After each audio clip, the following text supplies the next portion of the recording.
noite, gente. Meu nome é Eliseu, eu sou o dirigente da Tenda de Caridade Caboclo Pedra Branca, uma terreira que fica aqui na cidade do Rio Grande, no bairro Coab 2. O tema do vídeo de hoje é: o que é um egum?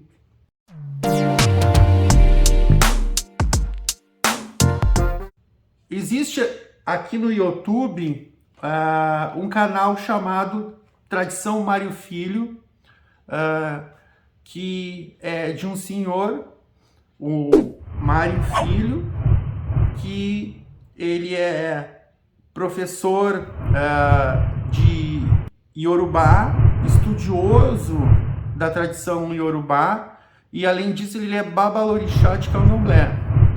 E nesse vídeo, eu vou deixar para vocês aí embaixo o link desse vídeo. Nesse vídeo, esse senhor Mário Filho, que é babalorixá de Candomblé e professor de Iorubá, ele fala sobre os significados, porque existe mais de um significado para a palavra ou vocábulo egum, e as variações que essa palavra tem na língua Iorubá. Então, assim, eu considero muito esse senhor um grande estudioso, conhecedor da língua Iorubá e também um religioso de respeito. Mesmo eu não sendo de nação, mesmo eu não sendo de Candomblé, eu considero ele, porque eu sei que ele é uma pessoa que tem um grande conhecimento.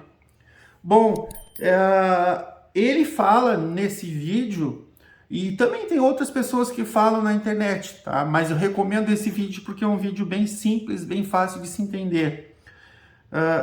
Na internet, e através desse senhor, desse Mário Filho, a gente sabe que egum, né, é uma variação de egungun e significa ancestralidade. Na verdade, é um culto. A gente tem que saber que é um culto aos ancestrais, tá? Que trouxeram a tradição do candomblé para o Brasil. Então, para esses irmãos que são do candomblé, egum ou egungun é uma divindade iorubá e representa culto aos antepassados, como eu falei, tá? Inclusive, esse irmão fala, tá, que existe casas de candomblé na Bahia que cultuam egum ou egungun. Eu me lembro que algum tempo atrás eu vi até alguma coisa na própria internet falando desse culto de egum ou egungun. E me parece que não é só na Bahia. Esse culto, essas casas de candomblé que cultuam egum, existem em outros estados. Eu não me lembro se é só no Rio de Janeiro. Vocês deem uma olhada aí no vídeo que é bem interessante, tá? Bom, então a gente tem que ter uma ideia, tá? Vamos estabelecer um conceito para egum. Então, egum, na verdade, é o ancestral e não um obsessor, como algumas pessoas falam. A gente vê aí alguns irmãos que são dirigentes que não têm um conhecimento tão amplo e falam que o vocábulo Iorubá egum significa obsessor. Mas vamos levar em conta, tá? E vamos dizer que na Umbanda, na maioria das casas de Umbanda, para a maioria dos irmãos umbandistas, dirigentes, pais de santo, caciques, a palavra egum significa obsessor, ou também significa pessoa que já morreu. E para alguns, em especial, significa pessoa que morreu recentemente. Só que a gente tem que pensar uma coisa. Vamos tentar fazer uma reflexão mais apurada da coisa, né? Da situação. Bom, algumas pessoas se referem a egum de uma forma negativa, como se todas as pessoas que morressem, que desencarnassem, se transformassem em obsessores, em espíritos malignos. O que a gente sabe que não é verdade. Então, nem todo mundo que desencarna vai virar um obsessor, vai virar um espírito maligno. E aí eu deixo uma pergunta aqui, eu gostaria que vocês me respondessem, porque até hoje eu não consegui encontrar uma resposta. Por quê? Porque os umbandistas, vários umbandistas, têm medo de mortos. Sabendo que a nossa religião, ou melhor, na nossa religião, na Umbanda, existe manifestação de espíritos através de médiuns. O ritual da Umbanda, vou dizer assim, em sua maioria, se dá através desse processo, ou seja, espíritos de caboclos, pretos velhos, exus, pombagiras, e etc., de espíritos que um dia foram encarnados e desencarnaram e se manifestam através de médiuns nos terreiros de Umbanda. Então, por quê? É uma pergunta assim que eu fico pensando, fico martelando toda hora na minha cabeça. Por que vários umbandistas que eu conheço têm medo de mortos e dizem que Egum, no caso, é uma entidade negativa?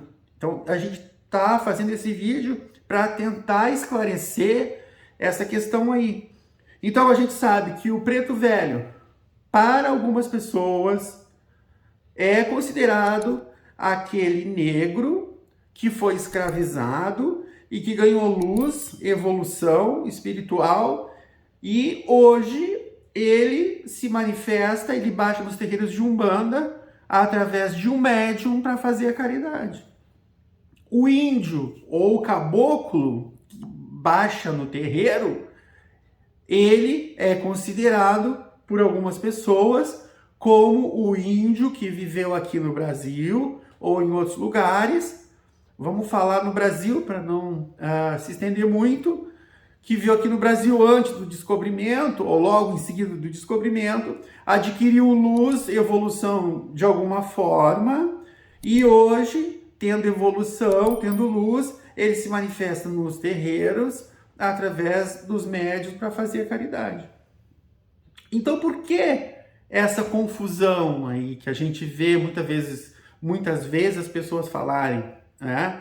Que Egum é um morto, ou seja, uma pessoa desencarnada, e que aquilo é ruim, que esse espírito que desencarnou, né, abrangendo, né, generalizando, vamos dizer assim, que fica melhor, ele é uma entidade ruim. Se as entidades que baixam na Umbanda, elas passaram por esse processo de encarnarem, desencarnarem e se manifestarem no terreiro de Umbanda, então eles são eguns, né? E isso eu falo aqui, mas também deixo essa questão para vocês. Agora vamos falar sobre os nossos Exus. Então, os nossos Exus e pombagiras, ou bombogiras, como queiram, também a gente deve considerar. Eu, às vezes, assisto vídeos aí, alguns vídeos eu coloco na nossa fanpage, a tenda de caridade Caboclo Pedra Branca. Tem, além desse canal aqui que eu tô falando para vocês, a gente tem uma fanpage no Facebook, tá? Além desse canal no YouTube, nós temos uma fanpage no Facebook, nós temos também uma página no Instagram, e às vezes eu coloco ali alguns vídeos que eu considero legais, que tem alguma coisa que seja proveitosa, então eu coloco ali, até para que os irmãos, né, aqui mesmo da terreira, ou os irmãos que nos seguem na fanpage no Facebook, tá? Assistam aquilo e tenham alguma reflexão positiva, né? Que tenham alguma ideia positiva sobre o que vira. Então, às vezes eu vejo assim, a história do Tranca-Ruas, a história da Maria Padilha. A Maria Padilha era uma pessoa, uma mulher que viveu lá em Portugal e aconteceu isso com ela, ela fez isso, ela sofreu dessa maneira, ela morreu dessa maneira. E aí eu me pergunto, Como pode alguém chegar num terreiro de Umbanda e dizer que Egum é uma entidade ruim? Ou seja, é uma entidade ruim porque foi alguém que desencarnou e, como eu falei, fazem essa generalização. Todas as pessoas que desencarnaram são Eguns e são entidades malignas, são espíritos malignos. Então, assim, existe uma deturpação de conceitos, ou às vezes as pessoas falam sem pensar. Então a gente vê, o Exu Veludo era, a história do Exu Veludo, ele era um lorde, não sei o quê, e isso e aquilo, ele viveu desse jeito, ele sofreu assim, ele aprendeu com isso, depois morreu e faleceu, e aí ele foi para a falange lá de Exu e virou Exu Veludo, etc, etc, etc. Gente, então, muitas vezes as pessoas estão falando de uma coisa, estão dizendo que uma coisa é tal coisa e ao mesmo tempo estão discordando daquilo que falam. Então, quando uma pessoa fala que Egum é espírito de morto, né, de pessoa que desencarnou e todos esses espíritos de morto são ruins, aí fica muito complicado. Então a gente tem que pensar, tem que refletir sobre aquilo que se diz. E aí pior ainda quando essa pessoa que fala é uma pessoa que é um médium bandista que deveria estudar para não falar bobagem, para não falar besteira. Pior ainda quando é um dirigente, uma pessoa que traz ali, né, aquela faixa de dirigente. Como eu vejo algumas pessoas aí, eu sou dirigente espiritual, mas não estuda, não se preocupa em melhorar, ter mais conhecimento, para não falar bobagem, para ajudar mais as pessoas que vêm procurar esse irmão que é dirigente. E aí eu vejo as pessoas falarem aí, não, e não é só isso, tá? Eu não vou falar mais, não vou falar de outras coisas além disso nesse vídeo, vou deixar esse vídeo longo, tá? Mas a gente tem que pensar isso aí. Nós que somos umbandistas, nós que somos médios umbandistas, nós que somos dirigentes umbandistas, a gente tem que ter um compromisso com o estudo, em procurar o real sentido das palavras. Isso é muito importante. Como eu falei, eu vou falar mais uma vez, para ver se entra na cabeça das pessoas. Temos que ter muito cuidado quando a gente vai falar, quando a gente vai repetir uma palavra, um vocábulo em outra língua, seja em Yorubá, seja em Bantu, só porque uma pessoa que falou com a gente, às vezes até a gente vê muitos vídeos aqui na internet, como eu já vi de pessoas que se dizem, né, entre aspas, médios umbandistas, dirigentes umbandistas, que não tem nenhuma preocupação em buscar o real sentido das palavras, aí fala um monte de bobagem. Só que são pessoas que têm muitos seguidores, né? Eu vejo aí pessoas, que não vou citar o nome, irmãos, que têm muito mais seguidores que eu e falam um monte de bobagem, e as pessoas que viram aquele vídeo acabam repetindo aquela bobagem, sem saber o real sentido daquilo. Então isso aí é muito preocupante. A gente tem que ter essa responsabilidade. Bom, e aí eu considero aqui, eu acho que muitas vezes, tá, é preferível usar uma palavra da língua portuguesa que já tem uma definição já conhecida, tá? Uma definição estabelecida, né? Que a maioria das pessoas já conhece, do que chegar e fazer um charminho, como eu digo lá, o cara foi lá e fez um charminho, usou uma palavra que não sabe nem o sentido. E aí vem uma outra pessoa, né, que tem um pouco mais de conhecimento e vê, aquele cara falou uma grande asneira. Então a gente tem que ter muito cuidado com isso. E aí também tem uma outra proposta que eu faço, é assim, se a pessoa não sabe o real sentido de uma palavra, em Yorubá, em Bantu, ou qualquer outra língua, então aquela pessoa se retenha, né? Não fique falando e use, pelo menos assim, que cria ali no terreiro, na comunidade de terreiro, uma definição para aquela palavra. Que às vezes acontece, como vocês vão ver lá no vídeo, né, do irmão Mário Filho, né, desse sacerdote, esse babalorixá Mário Filho, que essa palavra mesmo, Egum, ela tem mais de um sentido e tem várias formas de se escrever. A língua iorubá, ela é muito complexa, né? No meu entendimento aqui de leigo, tá? E então, assim, pelo menos que as pessoas criem ali dentro da comunidade de terreiro uma definição específica para aquilo ali, né? E aí, como eu estava falando, eu não vou encerrar esse vídeo sem falar. Fica pior, fica mais complicado ainda quando uma entidade espiritual vem e fala alguma coisa. Porque, bom, a gente acredita que a entidade espiritual deva estar falando no sentido real daquela palavra, daquele vocábulo. A gente acredita nisso. Ou, né, a entidade ela esteja se remetendo ao conhecimento que a maioria das pessoas que estão naquele lugar tem a respeito de um vocábulo.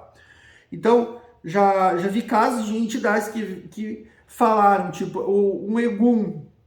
E aí eu fiquei, né, perdido porque não sabia se aquela entidade estava se referindo a um ancestral da Umbanda, daquele segmento, tá? Porque aí só pode ser da Umbanda, não pode ser do Candomblé, porque a gente não está no Candomblé. Ou a entidade estava se referindo a um obsessor, tá? E aí que eu quero chegar. Então tem que ter um estudo, tem que ter um conhecimento maior antes de sair repetindo coisas aí que a gente não sabe. E fica muito complicado isso quando se trata de uma entidade falar um vocábulo em Yorubá, um vocábulo específico. Mas a gente sabe também que não é só na Umbanda. A Umbanda ela absorve várias culturas, como a gente vê, né? Quem tem conhecimento maior da Umbanda sabe que a Umbanda absorve várias culturas. Então a gente vê palavras, né, que são, às vezes, até mesmo aqui do Brasil, né, a saudação de algumas entidades, né, de boiadeiros, né, a gente sabe algumas saudações que algumas pessoas consideram de uma forma e outras pessoas consideram de outra. Então é sempre recomendável, eu preferentemente recomendo que haja um estudo, tá, que as pessoas pelo menos considerem uma definição única para alguns conceitos.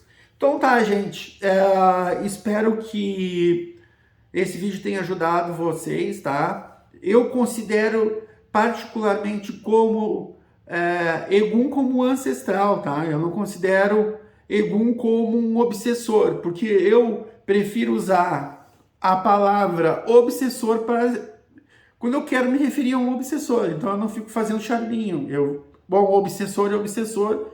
Egum é um ancestral que é cultuado no Candomblé, tá? Então, espero que vocês tenham gostado. Se vocês gostaram, curtam e compartilhem esse vídeo. Se vocês acham que esse vídeo é proveitoso, mandem esse vídeo para algum irmão que é de Umbanda, que já falou alguma coisa sobre isso, que tem uma ideia ainda incompleta a respeito desse fundamento, desse conceito, né, Egum. Não esqueça de clicar no sininho de notificações. Boa noite, obrigado e fiquem com Deus.